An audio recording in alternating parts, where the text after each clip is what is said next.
Okay, how's everybody doing this evening? Let me introduce myself. My name is Kent. The channel is EOS San Diego, and I make a video about the blockchain, the EOS blockchain, every single night.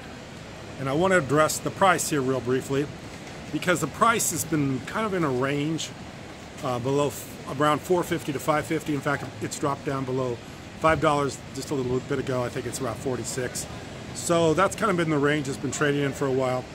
The $4.50 to $5.50 range, $4.50 to $5.50 range, which is for it being launched and everything going on.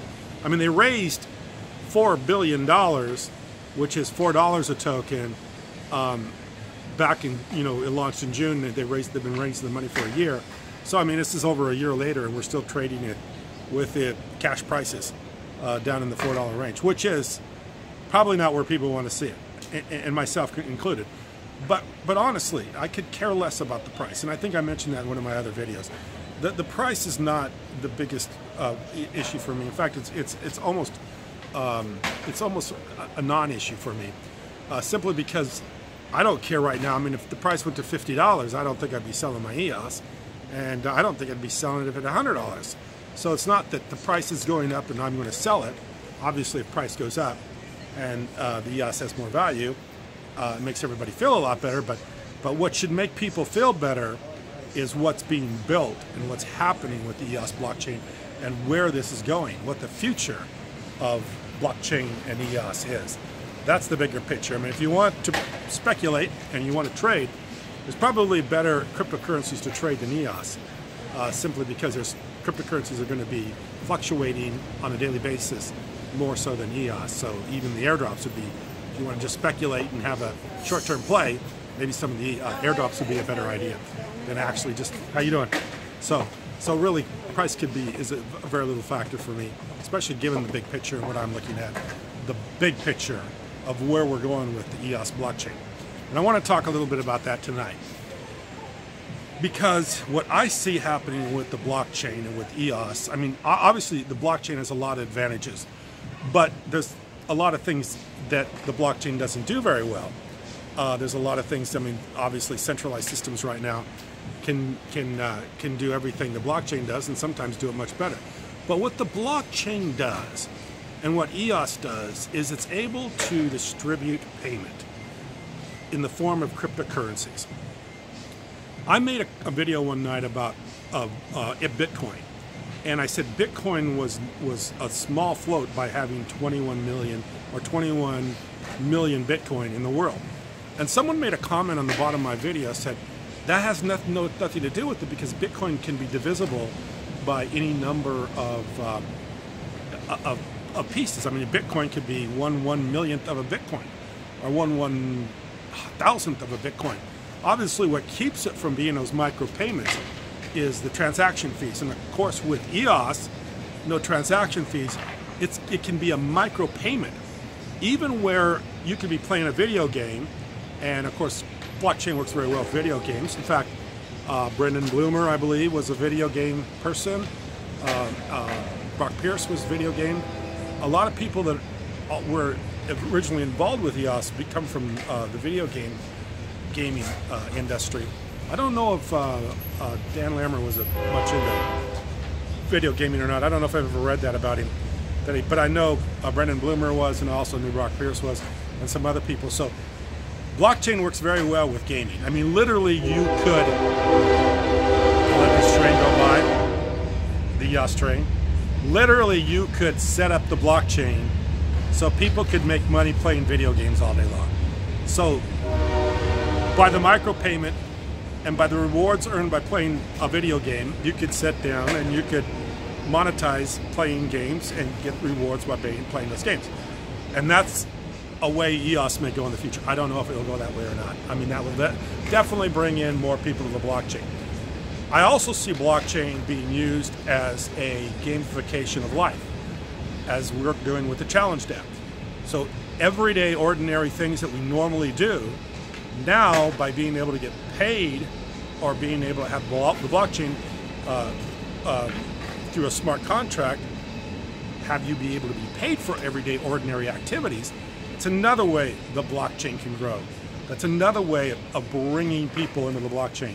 Being able to monetize activity, monetize everyday ordinary activity.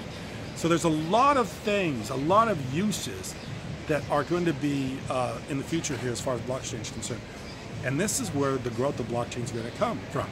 I believe is from people just doing things every day and getting paid for it. For instance, in karma, my good friend Alice, you know, being able to be paid for something good that you do and then being able to record that on a blockchain. As we're doing with the challenge step, to be able to go out and do something, some activity, and get paid for it.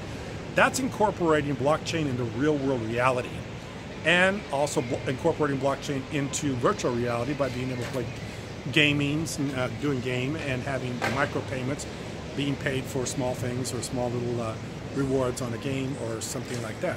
So there's a lot of activities, but the big thing that people should be thinking about right now is the fact that EOS is not only a platform for activities to take place. EOS is a way for people to monetize those activities and get paid for those activities. The other thing that blockchain is going to do is it's going to incorporate a lot of major activities. For instance, it's going to be a global payment system. The blockchain is going to be a global monetary transfer system, like it is with Bitcoin, transferring things. The blockchain can act as a currency. The blockchain can act as many, many things. The transparent, distributed database all around the world. I mean, this is the things, like we were talking last night, I was talking last night with the exchanges. Of course, we got the Bancor exchange coming up now too. The exchanges, being able to get on the blockchain, do a transaction, and not have to give up all your information. These are the things the blockchain is going to excel at. And this is why I could care less about the price, and this is why I could care less about what people are saying as far as price is concerned. It's completely something I'm not even considering right now. I'm considering the big picture and where we're going in the future. And what we're doing in the future is the way of being able to monetize behavior, even down to playing a video game or some sort of a game on the internet and getting paid or rewarded for that through some micropayment, or being able to get rewarded for some activity, so as we are doing with the challenge step. These are things that the blockchain does very well, and these are the things blockchain will do in the future. More people will start to become involved with blockchain. Obviously, with the challenge step, we're trying to get a lot of people involved by bringing this to a big audience and by letting people know that yes, you can make a challenge, and yes, you can get paid for something that you ordinarily do every day for free and don't get paid for it.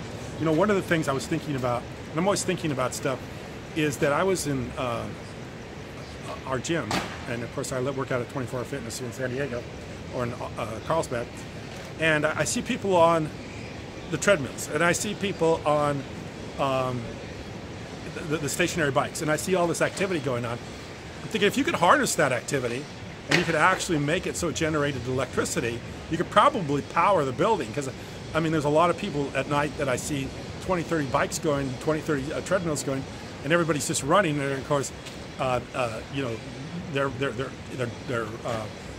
generating energy by running on the treadmill. And if you could harness that energy to produce something like electricity, how much? I mean, it wouldn't be a lot, but it'd be interesting to see how much electricity could be harnessed just by the activity of people running on a treadmill or using a stationary bike. Kind of like offsetting the price of the gym membership by being able to generate some sort of electricity or some sort of energy for the gymnasium. Just a wild thought I had. But I'm thinking, and that's how I'm thinking about the blockchain. I'm thinking about being able just to be paid for something, being able to be paid for some activity that you could write a smart contract for on the blockchain. Just like maybe being paid for running a stationary bike at a gym, you could also be paid for being there through some sort of a smart contract, in our case a challenge, where someone's challenging you to do that. I mean, these are the things that, and the creativity of what goes on in the blockchain could be enormous. It goes on endlessly.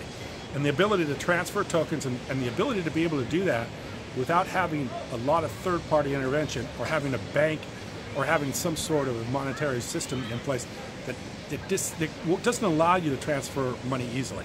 In the crypto world, in the blockchain, transfers of monetary exchanges, transfers of money, very simple, very easy to do. So anyway, this is the future of blockchain.